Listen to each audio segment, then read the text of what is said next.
এবছর মহালয়া পড়েছে 21শে সেপ্টেম্বর রবিবার দিন। মহালয়া হল দেবী উর্মার মর্তে আগমনের দিন।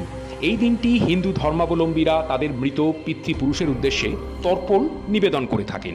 পাশাপাশি যে কোনো শান্তিকর্মের জন্য এই দিন বিভিন্ন হোমযজ্ঞ করা হয়ে থাকে। এই হোমযজ্ঞের পাশাপাশি আরও একটি ক্রিয়া যা মহালয়ার দিন করা হয়ে থাকে, সেটি হলো শত্রু দমন ক্রিয়া।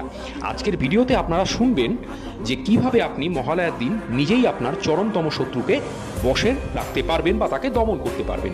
প্রথমে আপনাকে একটি সাদা কাগজ জোগাড় করতে হবে, নিতে হবে একটি সবুজ কালির পেন। মনে রাখবেন, লাল কালির কলম কিন্তু ব্যবহার করবেন না, তার কারণ লাল কালি দিয়ে শত্রুর নাম লিখলে শত্রুতা আরও বেড়ে যায়। সবুজ কালি দিয়ে সেই কাগজে শত্রুর নামটি 3 বার লিখুন। অতঃপর কোনো নির্জন স্থানে গিয়ে কাঁচা মাটি দেখে সেই কাগজটি পুঁতে দিন মাটিতে, এবং অবশ্যই তার উপরে প্রসাব করুন। কাজটি কিন্তু প্রসাব করার কাজটি আপনাকে করতে হবে পরপর 1 সপ্তাহ।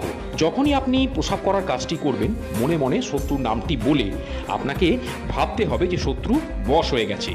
পরপর 7 দিন করে দেখুন কি ফল পান।